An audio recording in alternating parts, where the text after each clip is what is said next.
Hello, and welcome to the Authentically Elisa podcast, Unmasking Your True Self. I'm Elisa Bogarts, your guide on this journey to discovering the most genuine version of yourself.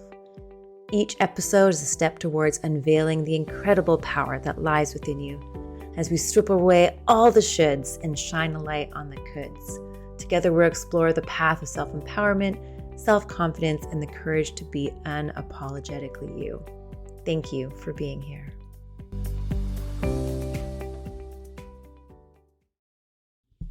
So today's episode is going to be a different kind of one. I was honored to talk with three experts. So this is going to be an expert panel discussion where we're going to be talking all things authenticity. And in today's episode, it's going to be the answer to the first question of the three experts. And then in episode 20 will be the answer to the second question I asked these three experts. And episode 23 will be the third question that I ask these three experts. So make sure that you come back for all of them and you get to hear from them now.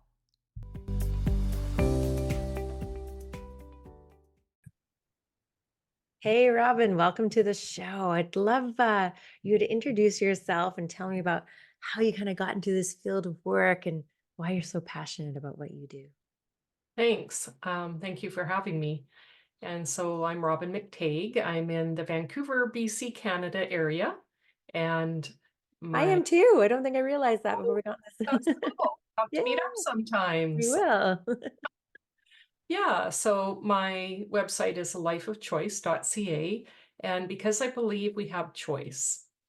And so our past and our type and our personality, all these things don't have to define us. And I grew up in a really dysfunctional family, suicidal mom, alcoholic dad, lived with other families. Like there was no stability in my life whatsoever. But there was that part of me that knew that there was something better. And when I learned the Enneagram and became a teacher of it, it really helped me to make sense of it because as a teen, I was thinking, why are some people aware and other people aren't? Like I was asking these existential questions. And turns out my type is very much that's our theme is awareness, right? Wanting to bring awareness. And so I kind of went along and I accomplished a lot compared to where I came from, finished high school, university, trained in psychology, counseling, conflict resolution, all these different systems because I was doing everything intellectually. It was like, how do I deal with that life and have a life that I want? And there was that piece that was missing. So what happened for me was I had breast cancer at age 44. So it was about 25 years ago. And that just stopped me in my tracks and really made me go inside because I'd been avoiding it because I didn't want to go there. It just felt so scary and I'd stuffed down all those emotions. So I sat on my sofa for about 6 months and just going deep and gradually getting stronger about going deeper in and letting all the feelings out, feeling that loss, the abandonment, all those different things, and came out the other side, but felt really vulnerable. So I was really tender and open. I had kind of reconnected to my spiritual part that I'd really shut down. There was a situation when I was quite young where I almost was killed by my dad. And I could look back and see that's where I cut it off. It's like, who's here to protect me, right? And it's like, well, I'm just going to live in my head and that's going to keep me safe. Right. And so I opened back up to that to see it didn't have to be religion. It didn't have to be a certain way because I saw the damage of religion with an Irish Catholic dad and a mom who came with an immigrant family from Ukraine who was Orthodox in their religion, so very, very strict. And so I had that anger towards religion. So I really went that place. And so then I opened up to those gifts. I learned to teach a really healing system of meditation and energy healing, and just started to get stronger. And I could leave my work fairly young comparatively for a pension because I wanted that stability, got a union job, bought my apartment, all those things. And then just started to learn more, learn the motivational map, the Enneagram, all these different things. And with what I really found was I love the spiritual and teaching the meditation. I've been teaching that for over 20 years.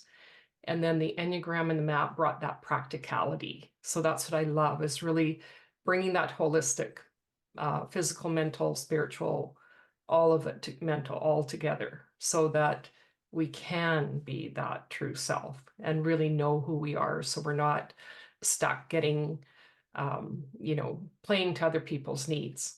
We can actually create boundaries and know who we are, and that builds better relationships. It does. 100% it does. Yeah, it really starts with us and being our true authentic self. And so what does authenticity mean to you?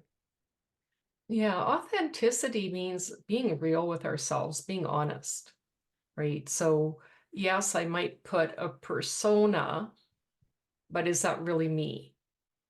And I did that, right? So I really, like when I was married, I had to play to the world that everything was okay. Right. And, at work, I wore the suits, I did all the committee work, I did all these things. And if anyone had asked me, oh, everything is fine. It's like the I rose-colored wouldn't sunglasses. exactly, because there was that shame, there was all these different things, all these feelings that I hadn't dealt with and hadn't addressed. And then once that fell apart, and then getting the cancer and everything, it was like, is it worth it? Like, who am I? And really doing that deeper dive into the feelings and everything. And it's interesting with the Enneagram work, we have one that tends to focus on that. There's one type that really looks at wanting to be that performer and getting that value. So the core is, yes, the beautiful piece is having value from a place of just being who we are. But it gets twisted with our ego and our defenses to, I'm going to perform out here on the stage, right? In whatever area of life, whether it's in business or in sports or whatever. But there's Yeah, that or all at the sense of same loss. time, right? Yeah, and we've lost that connection with ourselves, and it's that feeling of they're going to see I'm a fraud. Mm. So there's that place where we know we're not being true to ourselves. So when we can be honest and say, oh, that's really interesting, right? Or those feelings that we don't like jealousy, all these shadow parts and young parts of ourselves that felt hurt. And then we can have that awareness and say, is that really true? Is it worth it to pretend to be something we're not? Because what kind of relationships are we building, Mm. with Yes. ourselves and with each other? Because, we start out in life, a baby doesn't have a choice. We're wired to have relationship. We have to rely on someone else. Yeah. Yeah. Yeah. And it's so true. It's like, I think about that with myself as well, that, like wearing these multitude of personas, right? Like here I'm like this, and here I'm like this, and then this person I'm like this, and in family I'm like this, and yeah, I'm just like whoa. And so even sometimes as like becoming aware and really trying to figure out who I want to be, and of course, because as we like grow and evolve, I think kind of like our values can change a little bit, our perspective changes, and who we are sort of changes, and so that kind of like authenticness, I think also can like evolve as well. And kind of trying to get to that essence, which maybe is probably there since birth. And like kind of noticing that, like be very aware of being like, oh, I play this role because of this, or like I wear this hat or this mask or play this persona with all these different things. And it's interesting how you start to become aware of it and peel it away, right? And be like, well, I don't want that. I can let go of that one. I can let go of that one. And sometimes, like, I think it was a couple of years ago, doing all this inner work, and I noticed, I was like, there was another one. I didn't even realize I was still, like I thought I had kind of tried to get rid of a lot of them, and they still kind of some things that they still come up, and sometimes I can see myself. I'm like, why are you acting like this right now?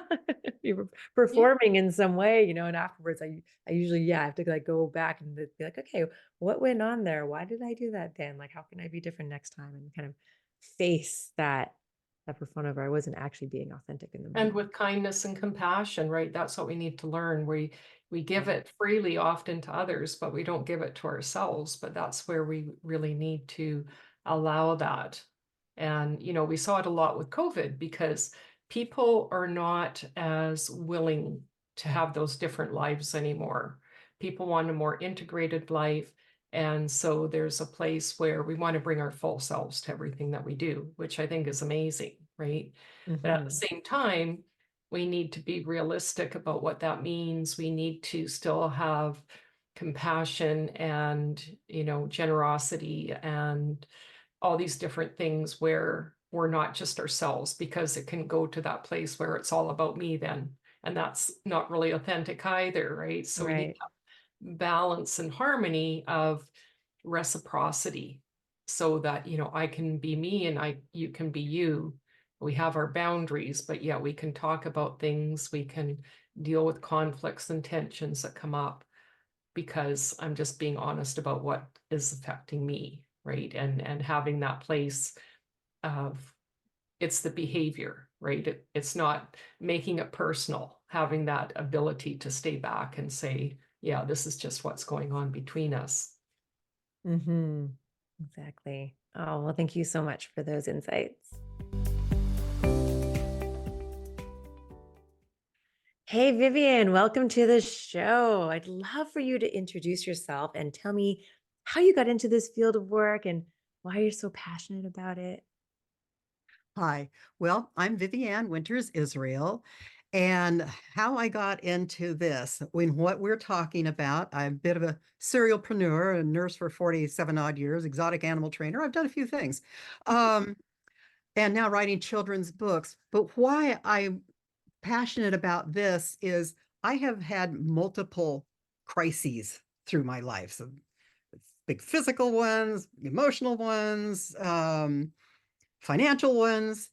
And what I have learned through the is I've been through them with a blessing of a thought that I embraced, which helped me through having to leave my husband 2 days after I was discharged from the hospital with a 13-month old baby that I couldn't be around because of what I'd been in the hospital for. Um, and then another time when I had a big, very serious back injury, and I had no self-care tools. And that whole Mm. thing was a nightmare. It took me months to get anywhere, and my thinking was not good. My choices were not good. And then later, when I was diagnosed with metastatic breast cancer, I had a really great self-care tool that I've been using and hadn't thought of it as a self-care tool. I thought it was a mind expansion tool, but I'd been using it for 8 months and I rocked my metastatic breast cancer, even though they weren't sure I was going to stay above ground. You won't be able to do a marathon. You won't be able to do this. You won't be able to do that. That's And you won't be able to go amazing. back to work. And I blew past everything that they even thought would remotely possible. And I went through that with power and grace. And that was because of a self-care tool I'd had. So I started going on a search for different self-care tools. And now that I am retired, I can take time and share it with people. Yes, and I'm so glad that you are. Thank you so much because self-care is so important. And sometimes some people like when they think about self-care, they feel like there's it's sort of it's kind of pigeoned into little things that you can do. And I'm so happy that you're going to Mhm. be talking to us today about tools for it. So tell me, what does authenticity mean to you? Well, you say being your true self, but that it can get to sound cliche, but Right. in much of the time we spend in and around people, we're not always ourselves. We're kind of how we want them to think we are. We're not showing them stuff that's, the seemingly underpinnings of ourselves. But what connects you to people the most and what empowers them and actually yourself the most is when you're just you. If somebody asks you something, if you can just tell them, it doesn't have to be shiny. It doesn't have to be phenomenally structured. But if it's you, then it may touch something in what they need. When I read first book I published, it was actually a journal to my daughter, and it was a mommy type book.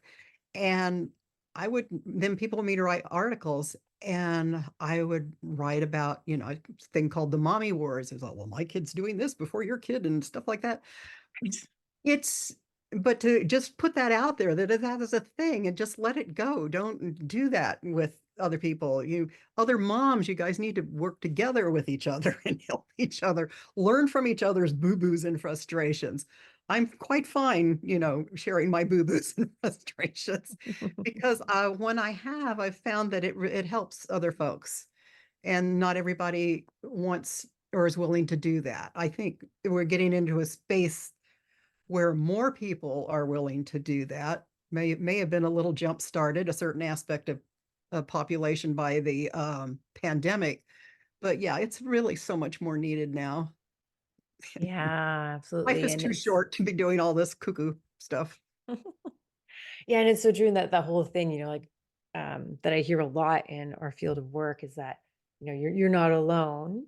But it's Mhm. even sometimes even with me with knowing I'm not alone, or like there of course there has to be other people that have the same struggles as me in every single way. Yes, And yet sometimes it can still come up where I'm like, I still feel like I'm the only one of some things. Like, I almost kind of forget it sometimes, and then I'll get reminded, or just like you're saying, like being authentic, being vulnerable, and talking about things, and then that can kind of come up, and then someone will be like, "Oh yeah, like me too." Or you go somewhere and it's like, "Oh, this person's actually helping me with what I'm having an issue with. Therefore, there must be other people as well." So yeah, exactly. It's almost like it is in the same, if there was a something that had a label to it, like self-esteem is something that you can have and you can lose, and you can have and you lose.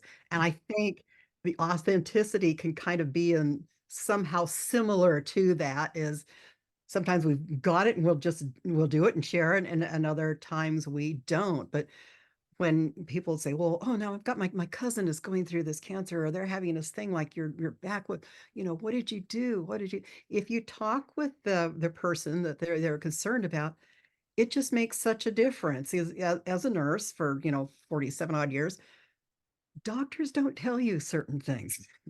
There are many things they tell you and many things they paint in a certain way, but the nitty gritty everyday things that you have to deal with, at work, trying to get to work, with your family, with neighbors, with whatever, parents, that's not the stuff they tell you about. You need to learn that from some, like a group that, going through the diagnosis you're going or the trauma you're going through, and that's where so much great, powerful stuff happens. So we've more when folks like you that have venues like this where people can speak and hear and learn, it it makes a true difference, because with all the access to information, we need another word for the self-imation or whatever it is, experiential stuff that, really will speak to people to get them through their everyday. yeah, yeah, and sometimes every day can be tougher than other days, and so it's great to have those avenues to go and get that support, almost kind of a form of sort of self help, if you will. Exactly, Yeah, exactly, yeah. exactly.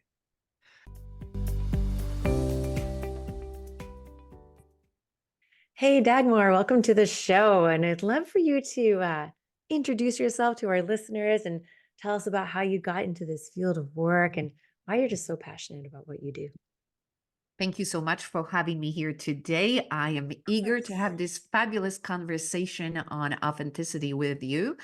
My name is Dagmar Fleming, and I am originally from Poland, which was an ex-communist country. I came to America back in 1994 and pursued my entrepreneurial dream. So it's been quite an exciting journey. I spent over 20 years in global business consulting. But then around 2012, I made a pivotal shift in my career, and I Mm. focused on working with entrepreneurs directly, helping them upshift and uplevel their mindset so that they can implement all the strategies of expansion that we're creating for their business. Oh, perfect. Wow. That's awesome. I love the shift that you did. Yes, it's been Quite a change because I was born with intuitive empathic abilities and Mm. energy healing abilities. So, what I realized working with entrepreneurs is that often they want to expand, they want to reach the next level of income or influence, but setting a concept, perceptions, ideas about their value, about their expertise, keep them in their tracks. They're not progressing to create their dreams. So, my idea was what if I fix their mindset and the Mm. way they perceive themselves before I give them business expansion strategies? Surely they will be able to implement those much better. So, that's what I focused on, and it's been a wonderful journey ever since. Wow, that's amazing. That's so great. I think that's so needed as well. I think there's like a lots of parts of being an entrepreneur and like many different pieces, and mindset is for sure a huge one of them. So tell me, what does authenticity mean to you? To me, authenticity is pursuing your dreams and showing up in your life unapologetically as you, without any self bias, opinion, or even prejudice towards yourself. In 2020, in the middle of pandemic, I launched the Athena Circle, and it's a community for women entrepreneurs who want to show up authentically in the world and say, this is who I am, this is what my dream is to impact others, those that I love and those that I care about. So we embrace Greek goddess Athena as an emblem of that authenticity because she asks us to pursue the life purpose, to pursue that divine mission without apologizing, without justifying, simply be as you are. So if you want to run a marketing agency and have a neon pink hair, you should be able to do that. And if you want to speak with accent and be a keynote speaker, kudos to you. Go after your dreams. We live in a society where there is a lot of pressure to conform, where we try to meet the tribe consciousness. So authenticity to me is ability to stand on your 2 feet and embrace the uniqueness of you, saying to the world, there's nothing wrong with me. There is you and you're beautiful, and I am beautiful in my uniqueness. So why don't we just give ourselves permission to be who we are divinely designed to be? Exactly. Yeah. And it's, yeah, giving ourselves permission and also giving everybody else the permission too, that no one has to be like you and you don't have to be like me. And that, yeah, that we're all, I love to say that we're all perfectly imperfect. And, there's like this thing of perfectionism where I have to be a certain way or act a certain way. And it's like, I don't know, I just feel like it's kind of like impossible because what you might perceive as perfect or what you might love and like and or what your hopes, dreams, desires, mission is in life could be very different from mine. And so how can we possibly um have the same kind of like perfection, I guess, like definition or agreement or the way that things should be, where yeah, if I just allow you to be you and I can be me, then that's yeah, that's where like we can all shine and just yeah, relax a little bit. Absolutely. And if you think about it, one of the core values in our circle is individual sovereignty, and then followed by tolerance of views. Mm. Because when you give yourself permission to embrace your own perspective on life, it would be unfair to control other people and how they show up in the world.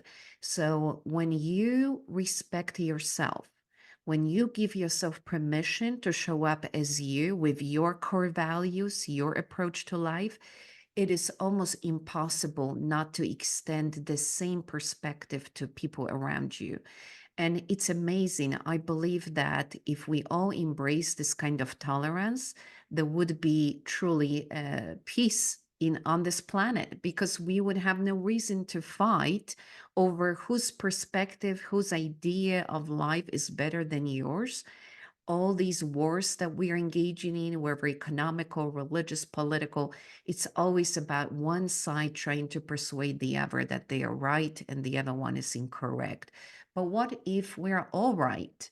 What if we're all correct and we just allow ourselves to explore life through our own two eyes, our own two ears? Why don't we just try to do the best that we can in life with our own approach to life? And then everything else, I believe, will work itself out. Yeah, absolutely. And I recently learned, I guess it was last year now, this tip. I was doing the positive intelligence course, PQ, and they talked about this technique where it's like, if you're, like you were saying, like allowing people to be themselves and trying to not have that judgment that needs to be my way or my way is better. So like if someone comes up with an idea, say you're brainstorming something or a way of doing something, right? You have your perspective and how you think it's best to do, and I have mine. So instead of me being like, I'm right, you're wrong, a way you can look at it is be like, is it really true that the other person is 100% wrong from your perspective? Like, is it 100% completely opposite? It's very likely that there's maybe like 10% of what the other person has said that you can agree with. And so what you can try and focus on that, and then from there, see what kind of possibilities that there could be. So you can say that like, oh, like I hear you. And what I like about that is, and actually talk about that 10% that maybe you can agree with or can see or can, shift in some way, and then lead the conversation to a different place, as opposed to just being like, that's stupid, you're wrong, or whatever. This, someone might say, those judgments that come up, really try to focus on that. Like, what do I agree with here? What do actually I think is good? And I think that if we all kind of did that a little bit more, then, and from there, you can kind of be more creative and you can see like collaboratively what new ideas could come up. So yeah, I 100% agree with you. If you have an accident on a street and you ask 10 people what occurred, you will Mhm. get 10 different stories. Right. So, is any person wrong? Our reality is created by our concepts and perspectives, and to that person, that is the correct reality. That is exactly what's happening. So, just as you said, when we realize that everybody lives in their own truth, then we can have multiple truths. It's completely okay.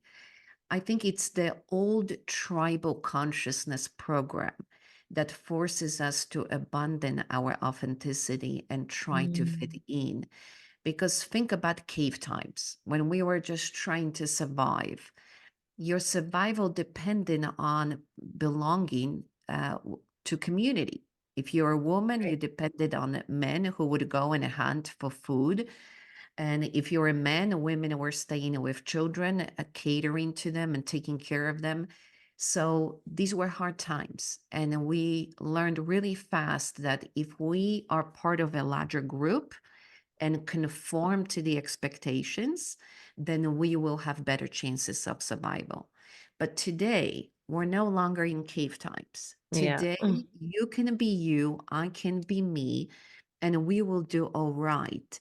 Yet, this old mental program is locking us into this desire to fit in, to conform, to be just like everybody else, simply so that we feel safe.